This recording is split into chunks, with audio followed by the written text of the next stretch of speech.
Hey everybody, welcome back to With All Due Respect. We are your hosts. I'm Ryan Shead. That's Marcus Flowers. Brother, how was your break? And I'm going to tell you, it wasn't as great as I wanted it to be because I had the flu/COVID, whatever the heck this thing that's going around nowadays. It was just bad. It was bad. It was down for the count on Christmas Day. Wasn't much better on New Year's Day. So now you're getting Flowers in recovery mode in the athletic gear. So we kind of had the same thing. We had a couple that didn't make it to Christmas because they're like, yep, nope, we're done. It's all over the country, man. So it was. So hey, if you believe in medicine, go out there and get your flu shots because everybody's getting sick. Yeah. But speaking of sick, let's dive right in. It's been a few weeks. We're happy to be back with y'all. Wish it was on some happier circumstances, but the news cycle's been cycling as usual. Just not the way it seems to work out for us, isn't it, brother? Every time we're about to get on, we get some breaking news. So, but this isn't the kind of breaking news anybody wants to report on. So we've had a Minneapolis driver shot and killed by ICE during an immigration-related operation, is how the DHS is calling it. Right. Now, do we have that video? I think Keith has got that one. I caution you all. This is disturbing. No!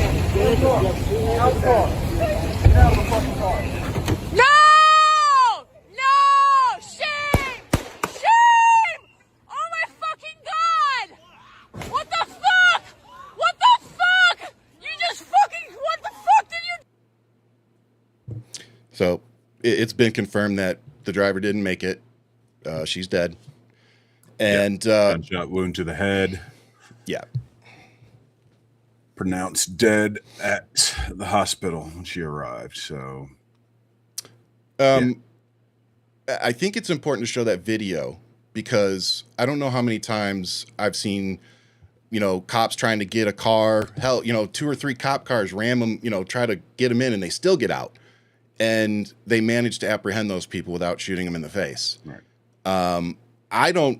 I have to say, it feels like this may be due to ICE having zero hiring standards and any real training requirements for the people that they're sending out in the streets to do their Gestapo work. What do you think? I think that's, and we've had this conversation before, Ryan, where, we talked about deploying National Guard into cities, and how policing is not the same as being a soldier, and how the soldiers in the Army, you only have so many people who are trained law enforcement, and now you're getting that. You're seeing this same thing with these ICE agents, and you see all these commercials talking about, oh, come on and join ICE, and you'll get up to a $60,000 bonus. But we can't pay teachers. And you're putting these guys right out on the street, with little or no law enforcement background. And a lot of them are in bad shape. And I'll, toss that into it as well. But you're putting them out there right away, dealing with citizens with, like I said, they're not trained to deal with that background. Exactly. And you're getting these outcomes where people are getting shot in the face in Minneapolis. I mean, prayers go out to the family of, I'm going to 37-year-old woman. I'm going to call her 37-year-old woman. They definitely victim. They call her the whatever they want to.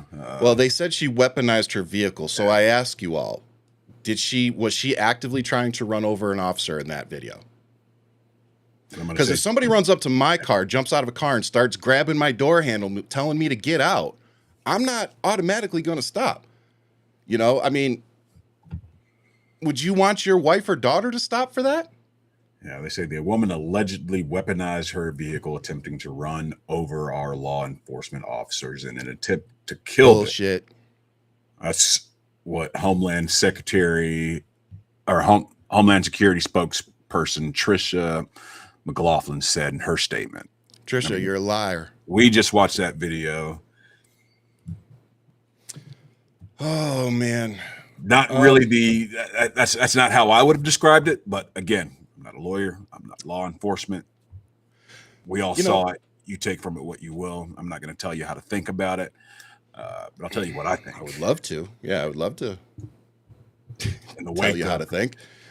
George Floyd, in the wake of seeing, officers kneel on people's neck, seeing officers shoot people in the back. And I think it's worth noting that Minneapolis mayor a different way. That's just me. Oh, for sure. Minneapolis Mayor Jacob Frey, a non-lethal way. I'll put it that way. Yeah, no, exactly. There was no reason in that moment for them to shoot her. They had her license plate. Like, I'll see you later. We'll be stopping by your house. Like, you didn't need to shoot the woman. But I like that the mayor is demanding that ICE leave the city immediately. He said, the presence of federal law enforcement agents is causing chaos in our city. And now American citizens are being shot. I'm not sure if we have that press conference. Do we have it? Where he said, Keith, do we have that? No.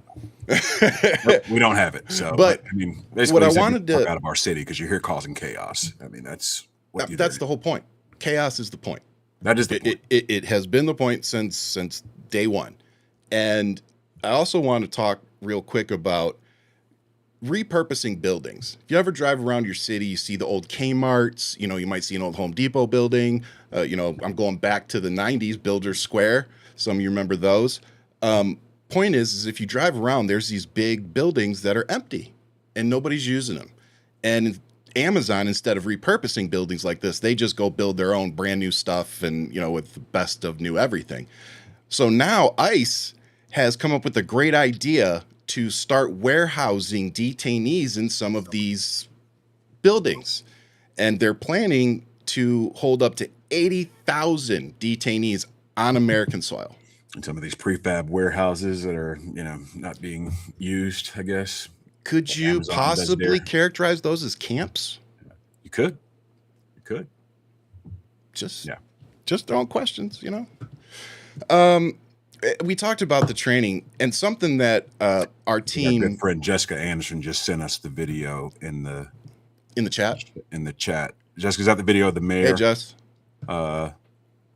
saying "Get the fuck out of our city." Yeah, I'd love to see that if Keith can grab that. Keith, I mean, I want the audience to see. Because he's not the only one. He's not the only, mayor, governor telling, the federal government, get the hell out of our state, get out of our city. I felt his pain when he was saying that. He was like, I mean, enough is enough. How do you answer that family? Out of here. Yeah. As the mayor, he's got to answer for that. He's got to pick up the phone and call that family and say, I'm so sorry. Because Donald Trump's not going to. He's not going to call that family and admit that his ICE agents just shot her in the face. Of course not. So it's going to be the mayor of the city or the governor of the state that's going to end up calling and saying, I don't know what to tell you. I mean, lawsuits are probably coming. Oh, again, get the $50 million check I'm ready. Not a law enforcement official, even though I came from a family of Leos. But I feel like there could have been a different outcome there.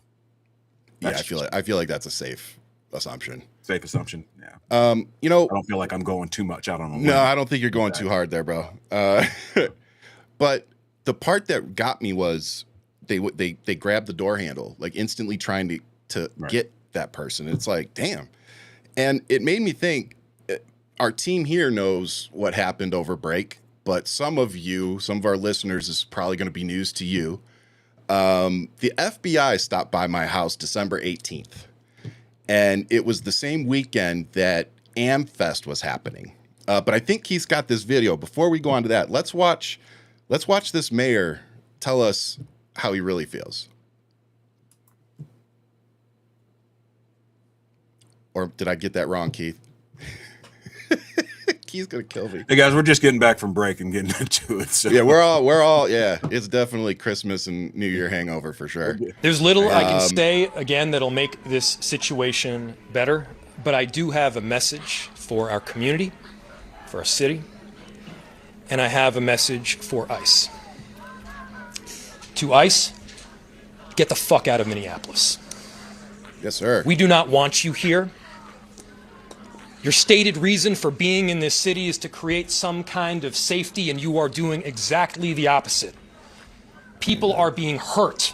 Families are being ripped apart. Long-term Minneapolis residents that have contributed so greatly to our city, to our culture, to our economy are being terrorized, and now somebody is dead. That's on you. And it's also on you to leave. It's on you to make sure that further damage, further loss of life and injury is not done. I mean, nothing to add? No thanks notes? to Jessica Anderson for providing that. Thanks, to Jessica Anderson. Appreciate it. Newly elected representative in the state of Virginia. Congratulations, Jess. We've got to get you on the show and talk about been consistent for years. The job that see you're it getting pay ready off. to do, you know. Yep. Thank you for everything you do, Jessica. And everybody else too. You know, like I know if you're feeling anything like me right now, then you are feeling distraught, disappointed, alienated by our own country, angry, seeing our allies abandoned, embarrassed to see every other country, including Russia and China, to come out and say what we've done is wrong. When you have dictators coming out and saying, we're getting condemned by Russia and China now. Yeah, that's like where we are. Legit dictators are going, ooh, that's cringy. Yeah, to use the words I think we fucked up. You know, so I need people to pay attention to what's going on, and that gets us into our next topic, which is actually me. I had the FBI come over on December 18th, and I'm actually trying to find the one tweet because it is so relevant to what they called me for. So they came by the house, and I believe Keith has them walking up to the house. I want you to see how they're dressed. So this is the one agent, and he tried my door first. Did you see? He actually reached and wiggled the door. You could hear it in the video. It's like, why are you trying my door first, dude? They look like me right now, like they just left the gym or something. Right? Like she's got capri jeans on. He's got a t-shirt and jeans. And then I don't know if I sent the video, but you can see the cars they drove up in. They're in separate vehicles. They're in their civilian vehicles. I'm like, what is going on here? So this is them leaving. So as soon as he gets in the car, he calls me and leaves me a voicemail. So because as my wife is dealing with them at the door, I was in our gun safe getting our guns out because I had no idea who they were. So once he calls and leaves a message, says he's FBI, blah, blah, blah. I call him back and I decided to record it. And I'm kind of glad that I did. So I'm going to have Keith just play the last part. So I call, he picks up, says his name's Todd, doesn't even say special agent, just says Todd. I'm like, yeah, you called Ryan Shead, and he starts going into why.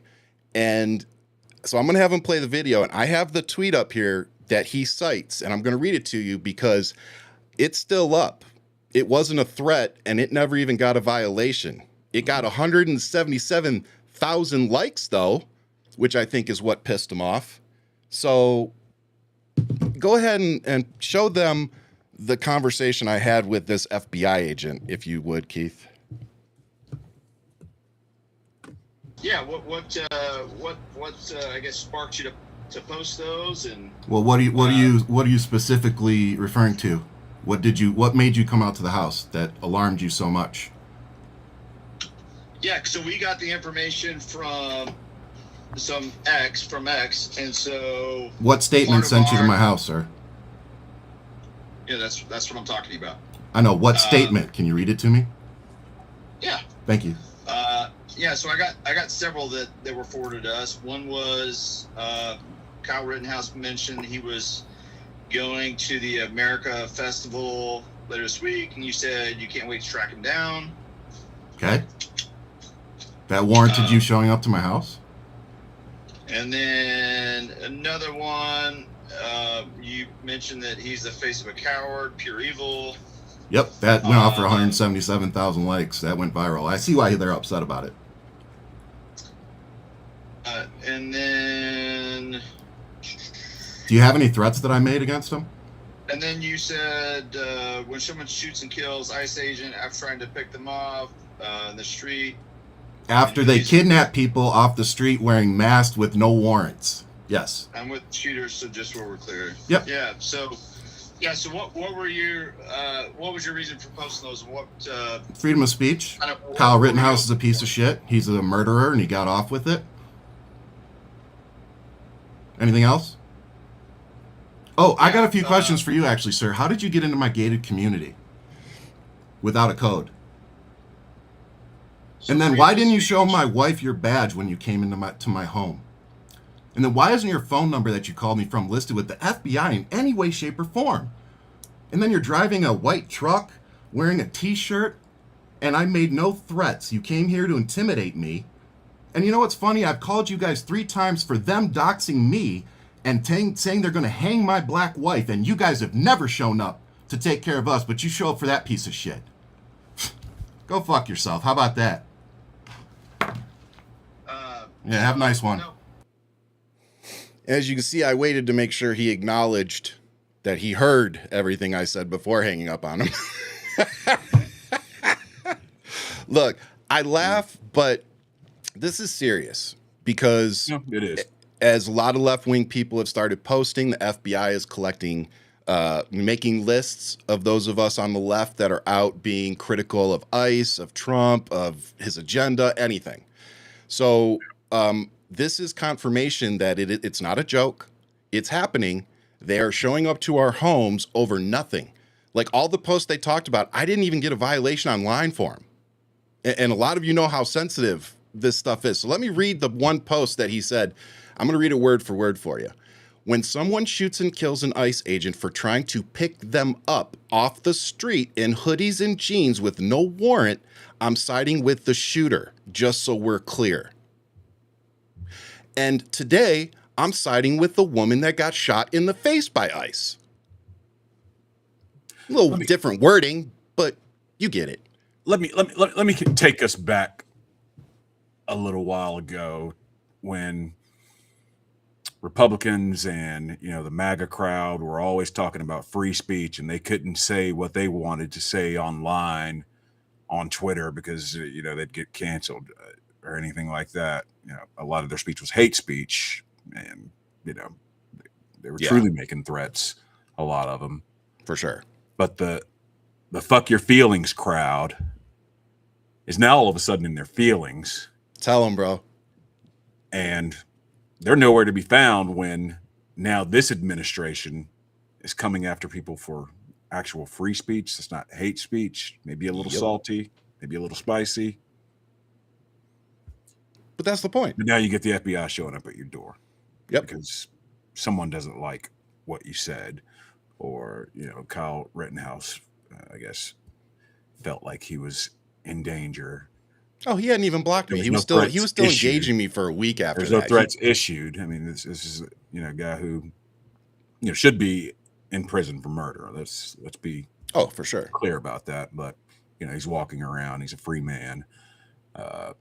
And me posting the videos of him a week or 2 weeks prior to the shooting saying he wished he had his AR so that he could shoot people. That was what really ticked him off, because I started ratioing him in his own comments with that video. And then he started talking about his new wife, and I started posting the video of him beating the shit out of a girl in a parking lot in Kenosha. So they didn't like it because I wasn't going to sit back and allow them to remake this kid into the next Charlie Kirk, which, in case you guys hadn't noticed, that's their intention. They've realized that Erica Kirk is not going to work. She does not sell as the grieving widow. Okay, so she's out. So who's left? They need somebody that they can control, that's dumb enough to just, regurgitate whatever. For me, it's the constantly rewriting history thing that they attempt to do. I mean, we're in the wake of January 6th, and you got all these people talking about, they're still saying it was a peaceful day and that it wasn't a riot. And seeing that really, that was rough. That was rough. Yeah, I had to turn my phone off after a while yesterday. They're constantly trying to rewrite history, and we're not going to allow it. We're going to keep reminding them. And I'm going to tell you what I did yesterday. I went to the social media pages of people like Michael Fanone, Harry Dunn, the people that are still out here pushing back and fighting 5 years later, that have been mercilessly and unjustifiably attacked by the right because they were there doing their jobs. The gentleman that shot Ashley Babbitt, they say that he's a domestic terrorist, and he was a law enforcement officer doing his job. Now, granted, I think the fact that he was a black man definitely kind of didn't sit well with the Ashley Babbitt fans, but whatever, we digress. And the Trump guys. The point being, it's become very evident to me and everybody else with a brain that all the projection, all the accusations of, Biden's coming after us, he's using his DOJ to go after Trump, blah, blah, blah. It didn't matter how well they wrote those orders. It didn't matter how many T's and I's they crossed. The Biden administration was never going to convince these people that Trump did the things that he did.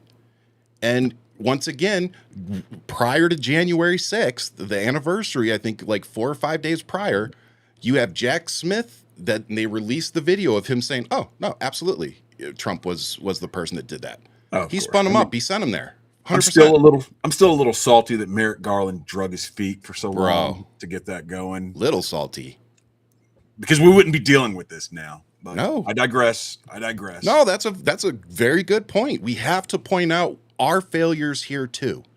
We were so concerned with looking like it appearing to be political, retribution and manipulating the election, that we were too scared to do it. And it's like, we had a responsibility. I say it was paralyzing for Merrick Garland. But it wasn't just him. He wasn't really the guy that I wanted to see become the AG. I wanted someone like Sally Yates, who I think would have. We needed somebody with.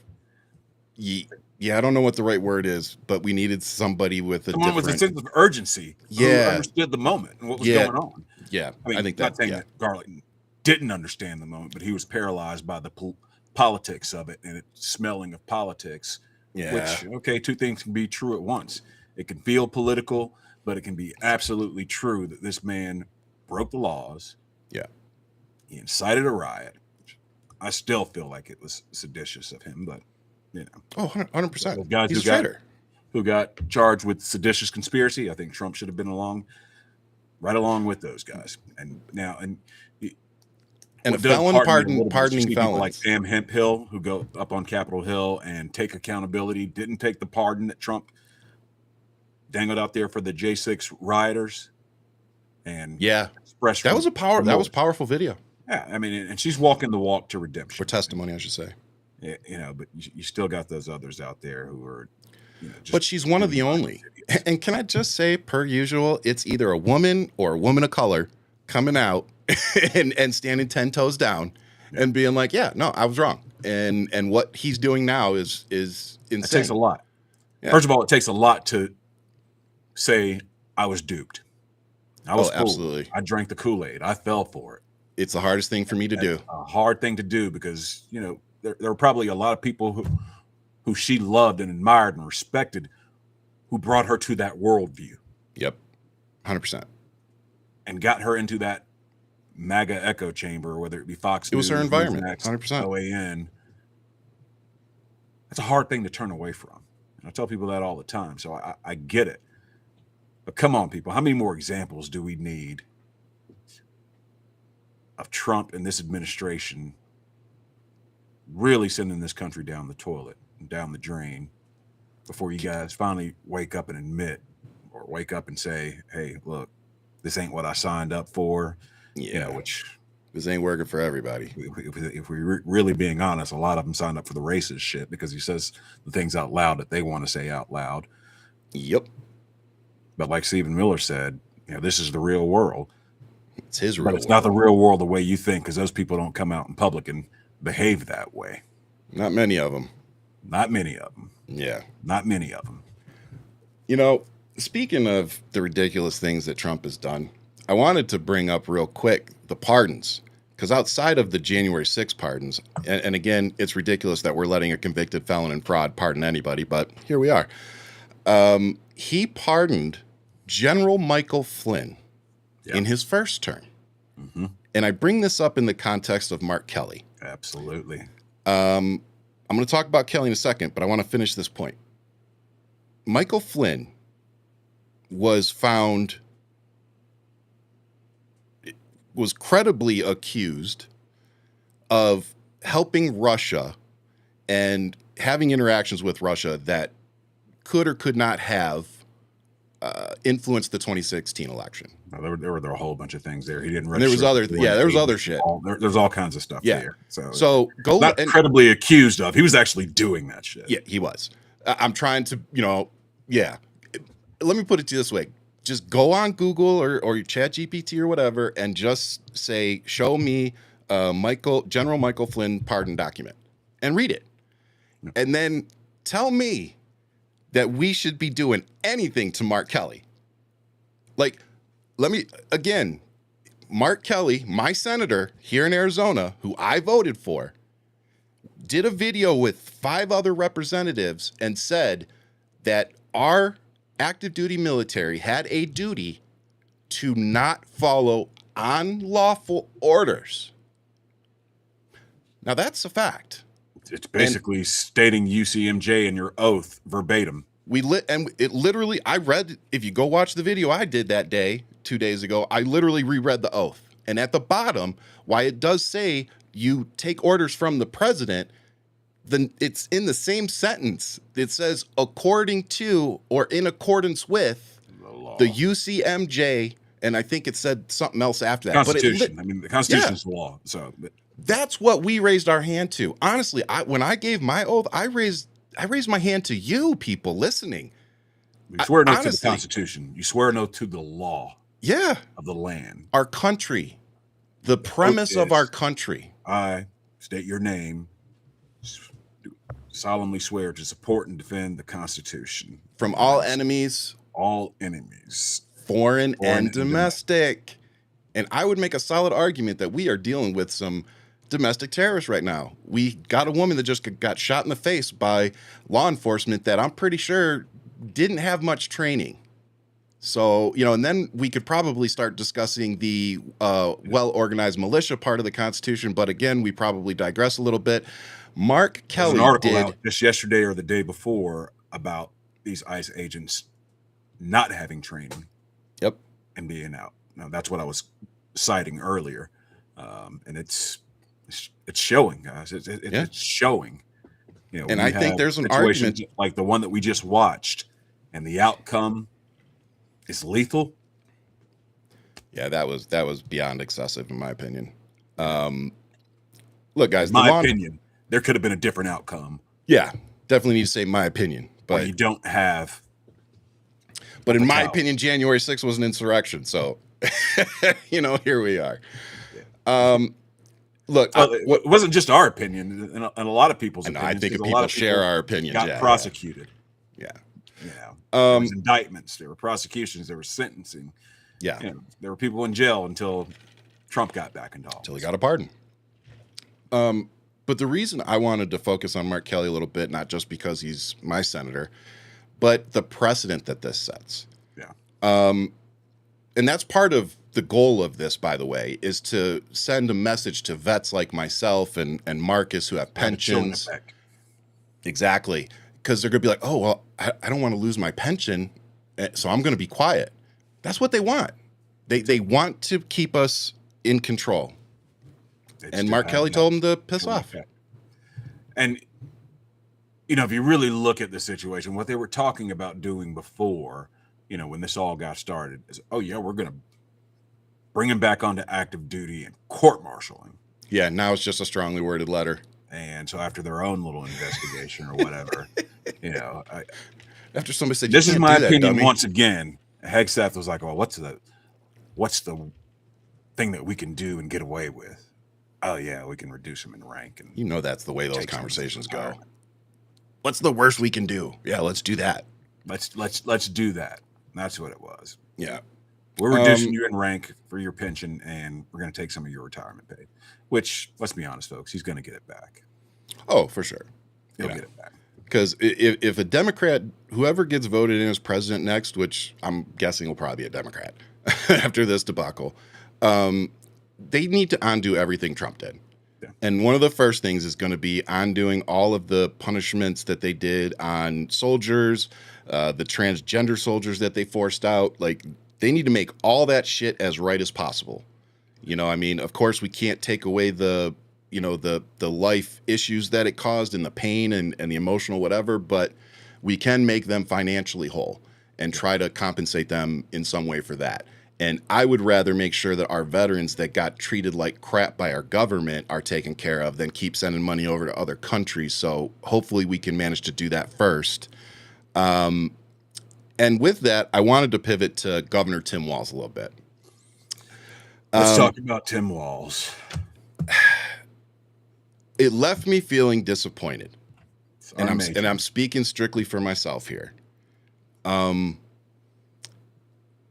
It feels to me like we are allowing another good man to be run out of our party. We've seen this play out so many times. So many times on our side, man. And it's like we're doing it again. And you want to know what really upsets me the most? Not just that we're losing Tim Walz from the game, but also that this has also turned this Nick Shirley kid into an overnight celebrity. Yeah, and he is the one that they are giving credit for this, and Elon Musk is projecting it. So, I talked about Kyle Rittenhouse. He is not viable. They are figuring that out again. They brought him to AmFest to see how viable he would be. He is not. So now they're moving on to Nick Shirley. Went from like 400 to 400 million views or something like that overnight, thanks to Elon or whatever. Oh yeah, Elon was posting it every hour and had all of his bot accounts doing. It's like, no shit, it blew up. But it was a lot. So it was a ton. But again, I was watching it real time. I was watching who was amplifying it. I'm like, oh, of course it went viral in that community. Like it's being projected by all of them. But again, the kid's been debunked. Like most of this stuff was already being addressed. And then he comes out and posts videos saying that they were videos of Venezuelans celebrating. And it turns out that it was a video of people in Miami celebrating with Venezuelan flags. And like he literally was like, see, these people are celebrating Venezuela. Don't let them tell you that people aren't like. And then he puts an asterisk and was like, oh, apparently this video is in Miami, but still, it's like, oh no, dude, you didn't just misspell a word. Like you literally lied and pushed an agenda. And then when you found out you were wrong, instead of deleting it, you left it up so that you can continue getting it's just insane what we are watching happen. We're watching good Democrats being run out of our party. We're watching American citizens being shot in the face by ICE while they claim they're cleaning up immigrants. Meanwhile, 99.9% of the people that have been arrested by ICE have a shorter criminal history than Donald fucking Trump. So how about you guys go drag his ass out of the White House before you go out there trying to pick people up off the farm or at work or drag them out of their house or shoot them in their fucking car? because I'm getting really tired of this shit. And if you haven't noticed, the entire world war that we're possibly looking at right now is literally happening because you put a literal fucking felon, an adjudicated rapist, and a dude that tried to overthrow the government the first time and has managed to convince 70-something million people that it was just a tourist visit. And now the reason that he wants to tell people that they have to accept orders no matter what is because he plans on giving unlawful orders. Yeah. What more is there to say? I think you hit the nail right on the head. So with that, let's start talking about Venezuela. Missed the part where you surround that felon with a bunch of sycophants and yes men and women. Yeah, there's exactly no what he says, knowing it's the wrong thing to do, but they're going to do it anyway. Yeah. So, and they're going to do it because of the things we said, because they're worried about losing their pension, worried about losing the GI Bill, worried about losing VA benefits at the hospital. Like, these are the things that if people go against, they may lose temporarily, you know, until somebody fixes it.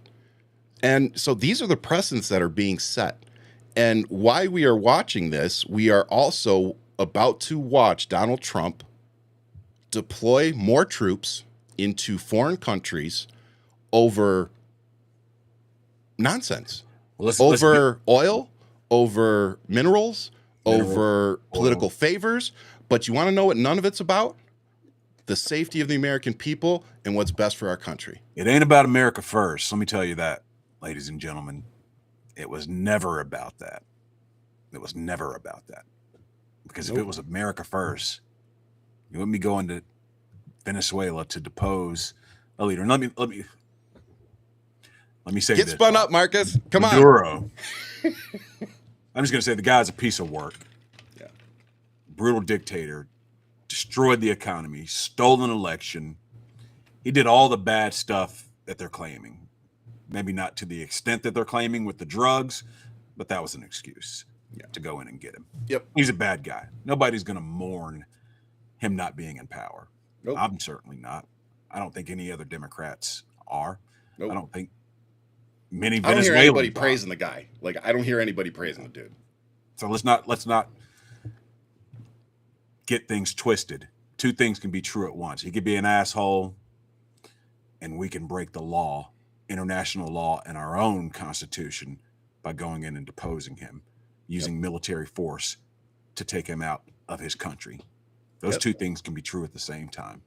And also, what we also need to remind some folks of is that I've seen people comparing Hussein and bin Laden operations. Here's the big difference between those two operations and what happened in Venezuela. Number one, when Hussein, we got him, we had been kind of, trying to capture him for years, whatever, but there was a big debate about foreign policy on if removing him from the equation would actually be good for the region. And unfortunately, I think in hindsight, most of us can agree that it actually wasn't. Removing him actually had the opposite effect, which was more division between the Sunni and the Shiite. So it created a power vacuum, and we could never get a government stood up. I mean, and here we are. Right? We didn't take him out of the country. And the idea was to turn him over to the Iraqi government, and which we did, and then prosecute him, which I think was a bad idea for them to execute him the way that they did. Martyred him. They could have put him on trial, taken him to the international. He was already old. Put him back in that hole you found him in, and just leave him there. Yeah. Take him to the Hague. Let him be tried at the Hague for war crimes. Yep, crimes against humanity. But again, I mean, I was there on the ground when it happened. So I was gonna say you were probably there. I mean, I actually went to the prison where he was being housed. Talked with. And again, I'm so glad you said that last part.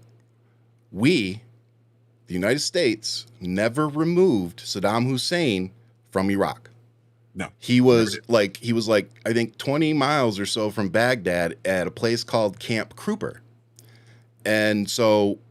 That's where he was. And then we handed him back to the government after like a year and I think 2 months. Eating Doritos. He loved Doritos. Yeah. So, So talking with our guys. So again, we didn't take him out of the country, and we didn't put him on trial.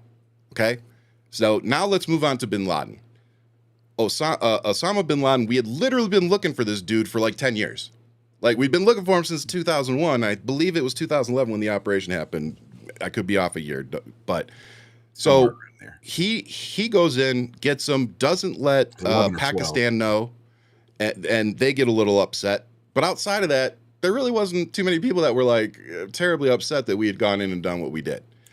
Now, again, here are the two really big differences. One, that particular operation had been in the books for 2 years under the CIA. They had been trying to find him and were able to flip a carrier that had been bringing supplies to the house, and were able to eventually follow him back to where he was. So they used somebody, found him, whatever. So when we got that information, instead of doing what Trump does and posting it on Twitter, Obama kept it, internal and did what he did. Now, here are the other thing.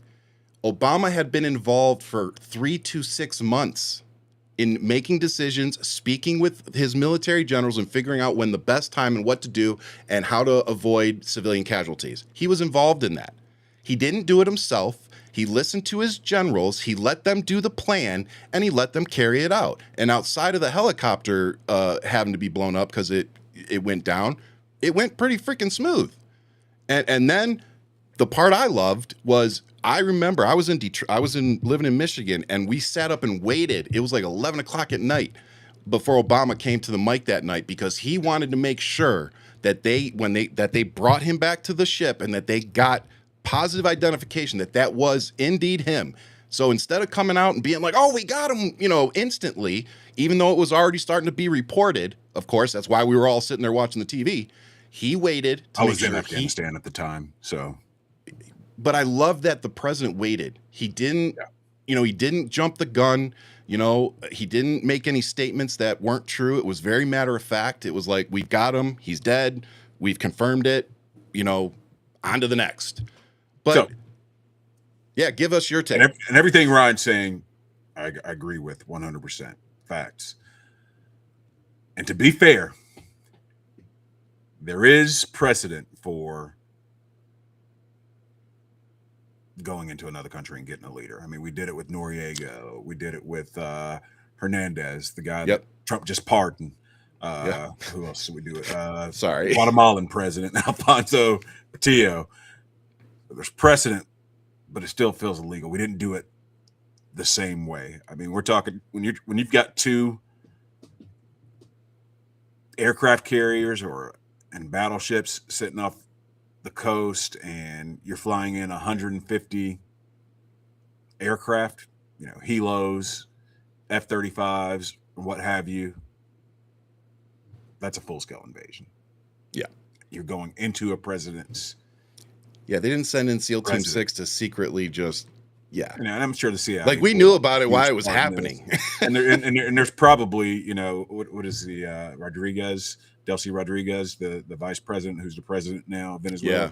She might have been working with the CIA. I don't know. Don't know that for sure. It's possible. How else do they get all the intel to know his every move and where he's going to be, when he's going to be there? And that would explain why she's demanding him back too. There had to be some inside. Oh, for sure. Dealings there. Some intelligence. Again, apparatus doing some things, but hey. There was no reason for us to do this. This just doesn't seem like it was legal at all. And the charges that, or the things that they were talking about to justify it, when you look at this new charging document, a lot of that shit was left off. They're not saying those things in the charging document. And MAGA, for you guys who, like to parrot everything you see and hear on Fox News, go look at the charging documents. And then go back and pair that up with all of the talk that they were talking about, how he was a member of this cartel and he's running all these cartels and fentanyl and cocaine. Cartels that don't exist, by the way. Cartels that don't exist. I can't remember what they were calling the cartel, something of the sun, cartel of the sun. Turns out that's not a cartel. Yeah. It's some corrupt Venezuelan government officials, but it's not a cartel. So, yeah, look at the charging document. It's insane. We'll see what we're attacking veterans, honorable veterans. You know, Mark Kelly was a literal astronaut pilot, and you're attacking him in favor of a freaking draft dodging clown. Like, come on, y'all. This is and now on top of it, with everything else we've got going on, apparently we're gonna go take Greenland. Yeah. When's the last time you remember basically being threatened by NATO? Let me tell you, the PM in Denmark, she is pissed. She is not having it. Oh, and she's saying it's not even the quiet part out loud. She's saying she's telling the truth. If Trump attacks Greenland or tries to take it over, that'll effectively be the end of NATO. It would be. She's not the only one saying it. No. Other European NATO basically even our Canadian neighbors are saying the same thing. Like we said, Trump, that's been his wet dream for a while to get rid of NATO. He's finally found a way to do it. Yep. And who is helping him in that endeavor? Who else is scared of NATO? Oh, Putin, of course. There you go. Xi Jinping. They're all like, yes, do it. Get rid of NATO. Because the minute NATO's gone, he's in Turkey. Not just or Turkey. Poland. He's in Poland. Poland? He's in Poland. Sorry, I don't have a map in front of me. Don't judge me. Continue to roll. Don't judge me, people. Continue to try and roll Ukraine. Go into Poland. Now you got a war on your hands with Europe because he's invaded Europe at that point. You know, so places like Hungary, which they'll go willingly. Let me ask you this, so we can refer back to this at some point. What do you predict is going to be the outcome with this whole Maduro thing? Nothing good. This is just the beginning of it, brother. I mean, this is just the beginning. It could turn into a protracted war in Venezuela. Whether or not it will, because they don't even want the opposition party. Now, I did forget to mention that when I said he overthrew an election or decided that he was going to stay in power, the Trump administration doesn't even want the people who won that election to run the country. No, you know, he said he was going to run it, but can't even run this. Rodriguez, who's the vice president, who's acting president now, she's not a fan of the United States. She's a Maduro fan. The country's not a fan of what we did either. Yeah. Don't listen to these people. Like the majority is not happy with what we've done. No, you got when you think about how many Venezuelans are in America or how many Venezuelans are part of the Latino electorate, it's like 1%, like less than 1%. So all this talk about, Venezuelans everywhere are so excited about what the United. No, they're not. No, that's bullshit, guys. Yeah, they're not. And you got some people who hated Maduro, who think it was good. I think a lot of people don't like it. I don't like. Yeah, I mean, I just don't want to see our country. Maybe not this way, but I don't want to see our country, break laws. We've been down the way that we are. Like, look, guys, I know during war times whatever you want, regime change, or removing a dictator. We've been down that road and it never works out. It never does the way we think it does. Like there's a lot of truth to the enemy, sometimes it's better to keep the person that you know and can predict and those kind of things and somewhat keep under control, minimize the craziness. Sometimes that's the best we can do. And unfortunately get people with big egos that think they can solve problems and really all they do is create more. And yes, I'm talking about Donald Trump because Donald Trump and Stephen Miller. Yeah, dude, Stephen Miller, that dude's cuckoo for Cocoa Puffs. They're talking about doing it in Iran. They're talking about taking over Greenland. Oh, they're going to try to take as many countries as they can. Yeah, it's and what does that sound like to you? By the way, this is just the beginning.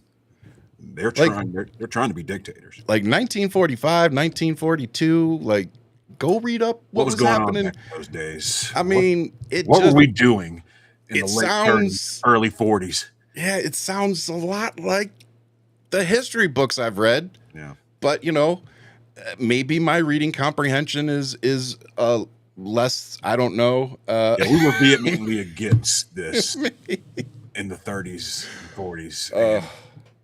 I am proudly anti-fascist, and I'm I'm against fascism. If that's a bad thing, guilty. I guess we found Antifa right here. These guys. Exactly.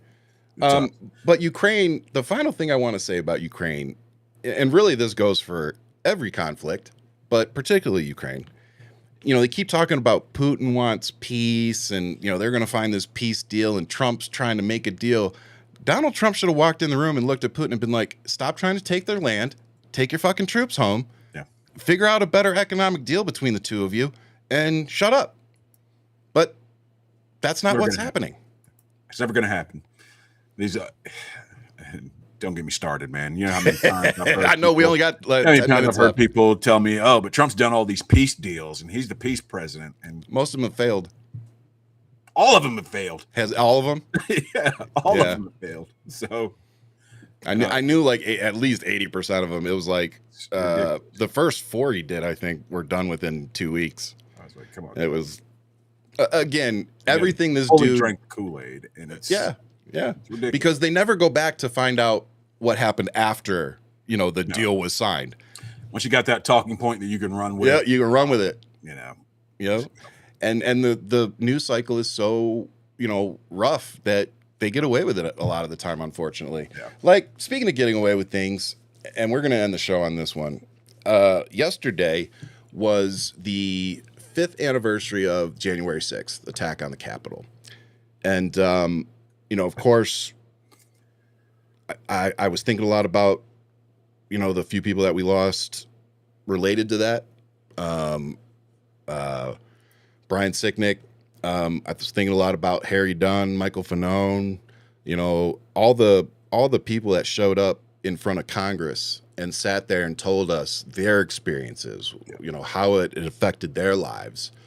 And I thought a lot about them because I feel like we have let these people down and we have failed them, because here they are still being attacked and being told that what happened to them didn't really happen and it wasn't as bad as you think or you say, and you just don't like Trump. It's like, no, he got a taser to the neck and damn near died. Like, we all watched it. Like, that's not hyperbole. That's not a joke. He didn't exaggerate. We literally watched it happen. And so to now see Ashley Babbitt lifted up as some kind of martyr or hero from that day. Like, chick had a red backpack on that was packed full. Nobody knew what was in it. Michael Byrd, the officer, had a gun pointed at her for a solid 20 seconds. And literally you had people going, gun, he's got a gun. And then she keeps going through the window and he shoots her once. Not 5 times, doesn't unload the clip, doesn't even leave his position. Yeah. He did his job. He did it honorably, and he did it without excessive force.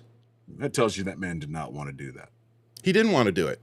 He didn't. And if you go look at the interviews that they've done with him, you can tell he's not happy about it.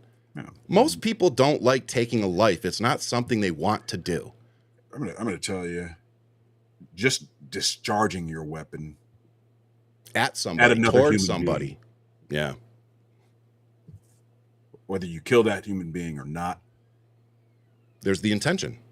It does something to you. It does something to you. Yep. Being in that, the best I've way described it in ways that I've lost a piece of my humanity. Yeah, coming back from war after spending a decade in combat zones. That's how I've described it to friends and family, that I lost something. And it took me years to realize that I wasn't the same person that I was before. Yeah. The best way 2002, I ever had 2003 to 2014. Yeah. It's a lot, man. Different person. The old Marcus, that guy, is gone. Yeah, man. The best way to get back close to where I used to be. Still not the same guy. It does something to you. To actually take a life, it's devastating on it, because that is not natural for us.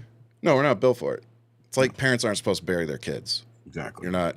you're not mentally prepared for that because that's not the circle of life. They bury us. You It's lose not supposed to something be. when that happens. So Yeah. But the best way, I had a friend who he was a ranger, and he told me, he said, every time I pull my trigger, he goes, I lose a piece of my morality and my humanity. And I just went, damn. And he's like, and he elaborated. He said, because every time you pull the you know what you're doing it for. Yeah. He's like, so, he's like, you lose a little bit of yourself, and some people may have described it differently, of saying that they become numb to it. You probably heard that a lot. And what that is just numb. It's just like a feeling of flat. You become flat after so much of it. You can't keep losing humanity every time. You gotta, at some point, you gotta figure out how to justify it up here so that you can make it back home. And those are the things that a lot of people don't have to deal with. And thank God, don't have to deal with that. But because they don't have to deal with it, they don't understand. They don't understand the psyche. They don't understand what it does to a person's, honestly, our identities as just a person. Because couple that with the fact that a lot of us came back, thought we were doing good things when we were over, and then you find out, and come back later and learn, wait a minute, no weapons of mass destruction, nothing. We weren't doing this for the reasons we were told we were doing this. Kind of like if you're going into Venezuela and you don't let members of Congress know, but you let the oil companies know, then maybe it's not about the drugs. Maybe it's not about the drugs. I don't know. What do I know? Yeah, I don't know, man. We seem to be right quite a lot on this show, unfortunately. I wish, too many times. I hope in 2026 we can be wrong more. That's what I hope for 2026. People keep telling me there's not gonna be an election in 2026, and I say there is gonna be. So I'm hoping I'm right there, and hoping they're wrong. Yeah. So. But with that, I just wanted to remind everybody that we still have the Epstein files, which I think we're sitting at like 1 or 2% released at this point. So don't forget about those. Yeah, we can't forget about that because there's still a bunch of sexual predators to be held accountable. And I wanted to, real quick, before I tell you where we can go, I just want to say to all you Mick Foley haters out there, I've been seeing y'all post about him since he decided to leave WWE, whether it be temporary or permanent, because of their interactions with this administration, Donald Trump. If you are upset with him, you didn't know anything about Mick Foley outside of the ring. Mick Foley, when he retired the first time, one of the things he started donating his time to were women who were sexually abused, domestic violence. He would literally stay in chat rooms and chat with people who were feeling like not being around anymore. And he would stay up with them all night to make sure that, they'd get through the day. And so one of the reasons he doesn't support Trump is because he has literally spent 2 decades plus helping women who are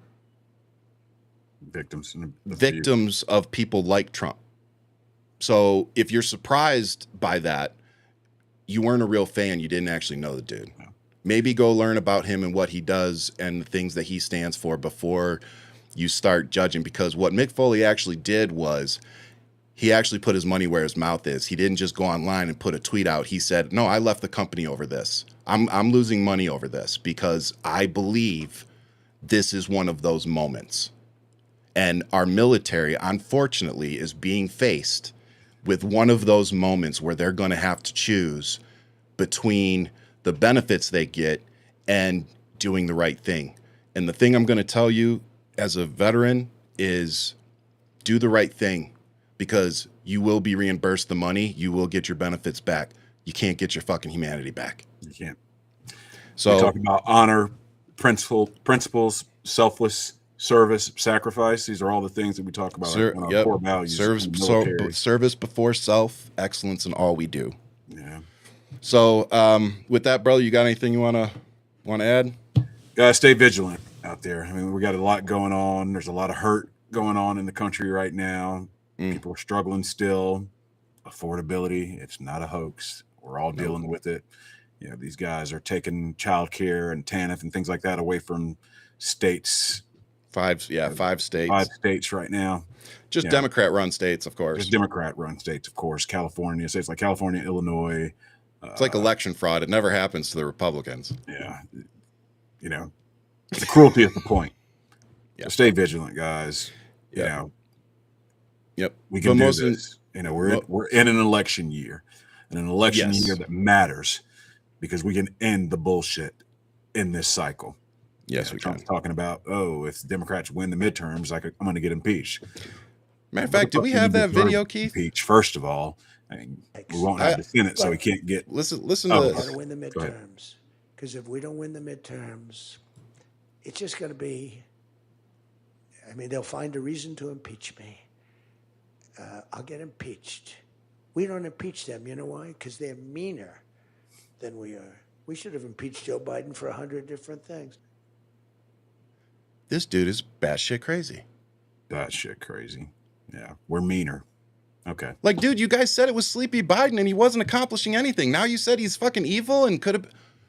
It's probably true that there ain't nothing sweet about me, but you know, we're not trying to start a whole nother show. Yeah.